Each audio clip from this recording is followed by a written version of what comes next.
Yo, welcome back to No Gimmes Golf. Mike Buick checking in. We're back for another two-hole Tuesday. I want to use this as an opportunity to educate, because part of why I made the channel was to grow the game. And you can't grow the game if you don't even start with some of the basic fundamental stuff, like how do you act at a range? How do you act on a golf course? What's proper etiquette? What's proper clothing? This is not a good example. For example, there are different situations that calls for different actions or results.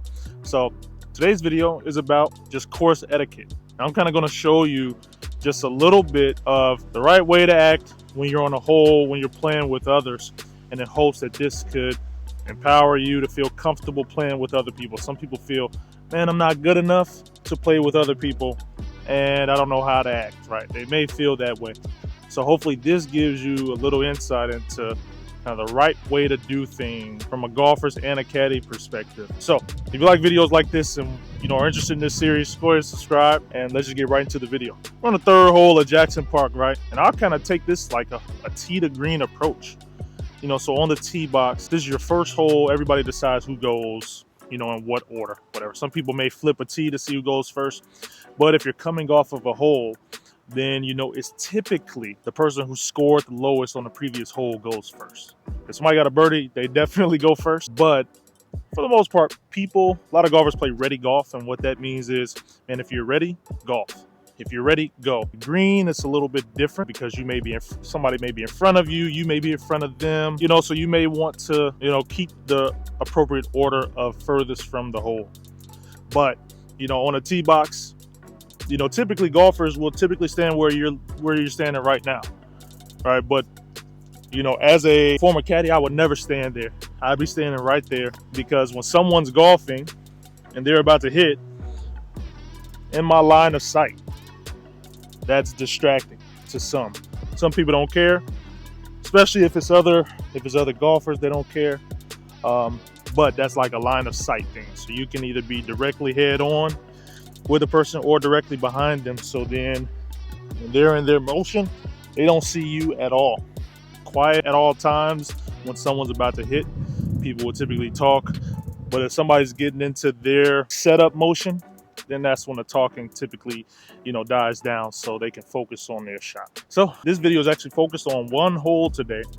And then I'll just probably put in the next hole of what I can score, So this will be more instruction, and then I'll just play that hole. All right, so hole 3 straight away, 277. This was on the last video. So I got 6 iron because I literally haven't swung anything.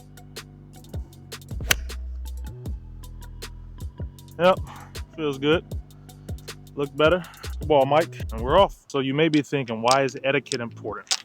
Why is that a big deal? Sorry for all the noise. But historically, golf is a gentleman's game, right? You're quiet as your opponent is hitting. You cheer on your partner when your partner has a good shot, but it's still ultra competitive. And part of that is, and how you dress. So polos, collared shirts and belts with your shorts. No sandals, things like that. Long-standing traditions type deal. At a Jackson Park at 6 p.m., yeah, I'm gonna wear this. Absolutely. Saturday afternoon, 4 o'clock, I'm gonna wear it. Would I wear this at a course at 7 a.m.? No. So why it's important is because when you're playing with different people, it's important to know the cultural norms of an environment that you're in. And this is, ultra important for a sport like golf. And I learned a lot from when I was a caddy about what's appropriate. So we're out in the fairway. And again, if I was playing with someone else, if they drove right there, right, I wouldn't walk in this straight line in front of them about to hit. I would walk over to the left. I noticed my clubs are making noise. I would stop walking in order for it to be pretty silent as they're about to hit. Just little things like that you pick up on, and the etiquette really kicks in when you're on the green. But we got our second shot here. Probably got about 75 yards. Just use my 60 degree because this wind's helping. That looks good. You gotta get out. All right, he's putting. He's putting. Most of you who are trying the game, a lot of vets of the game, they'll walk for the exercise because it's really good exercise. But newer people likely encouraged to ride in order to keep pace of play. All right, well, one of the places you don't drive near is the green. Green is the flat surface, the smooth surface where the hole is, and you don't drive there, so you actually drive like around and park away from it. Some courses have actually systems and screens on their carts where it will say like, hey, you're not allowed to go this close to the green. So we're on a green. When you're up here, it's extremely important to have one of these. This is a ball marker. So it's a little flat, kind of like the size of a coin. And what you do typically, especially if you're playing with other people, you use it, you place it behind your ball, so you can pick your ball up. Then, you clean your ball, you get it out of the way, because if somebody's behind me, I'm in their line that they're putting, I need to get out of their way. Then when it's my turn, I'll put it back in front of the marker, lift up the marker. Another thing, when I landed, I created a ball mark. It's an indentation in the green. There's a debate about how to properly fix these, but I usually use a T. You can push the ground inward toward the center, or you can kind of lift. You use your foot to flatten it, so then the green is back in proper form, because you don't want to mess up someone else's putt. I'm reading the green. I'm not about to educate on reading the green, but reading the green is essentially looking at how the green contours towards or away from the hole, because that's going to dictate how the ball rolls. This is tough, but I think it's going left to right from your direction, so I'm going to aim a little bit left. The green is where a lot of time is spent, because you can make or break a lot of strokes here. So like, you're not like rushing to putt.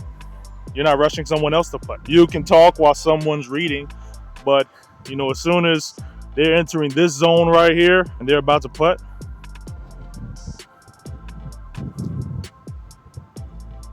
you see what I did there? I got quiet. Oh, I hit that. Not where I wanted. All right. Here's another one. All right, man. You're watching no gimmies, right? You're watching no gimmies. That means I put everything out, or I try to. I'm going to take gimmies. Like, that's just a part of it, whatever. This close, not going to miss it. What's a gimme? That means that, this putt is so close, I don't think you're going to miss that. You can have that. What that means is I get to just pick it up. I take the score as if I were to put that in. If I was playing with a friend, some of my friends would make me put that. But if I was playing with some other friends, they were like, hey, that's good. That means that I can pick it up. I'm in 4-4. Totally up to you, because it's your scorecard if you want to take gimmies or not. But if you hear that phrase, that's good, or that's a gimme, that's what it's related to. When it comes to your bag, if you notice, I put my bag over here in the grass, in the rough. I did not put it on the fringe. This collared area of the green is called the fringe. It's usually denoted just like that. You don't set your bag on the fringe unless you have to, but try to put it in the rough. You never set your bag on the green. Never. That's a no. That's a no. And I think one of the most important things to do after everybody's gone, the flag needs to be put back in the hole. But one of the most important things to do is to scan the green, especially if you're newer, because you might leave a club. You might set down a wedge over there, and then you get caught up in the putting, then you just go. I've had friends lose wedges. I have lost 3 rangefinders, not on the green, but just from not doing a proper scan of the area that I was in. There's a lot to learn about the greens, and a lot is done when it's in practice, when you're with others. But if you're new, people are typically pretty understanding about you being new. So I hope that was some useful information. I'm going to try to keep this series going. I'll try to bring about the driving range, because I feel like that's where everybody should go before they get on a golf course. Low-key, I should be at the driving range right now. Beauty of city golf. So that'll be the next episode, where I'll talk about the importance of the range, what it's meant for. It'll be kind of, I say another shorter video. Sorry if this went a little long, but I think it was important for people to see what a hole really looks like. So let's just play this par 4, 300 yards, dog leg left, and see how I can do. Oh, hooky. Not exactly where you want to be, but it's where I am. This wind, I would say, is like 80-yard shot, 56 degree. Oh man, just so chunky. I can't believe it just rolled on though. That was thicker than I thought. Pause. I don't know what this is doing, man. Gotta go to my left, you're right. Pulled it because I tried to really get it there, and I did. That's why I left.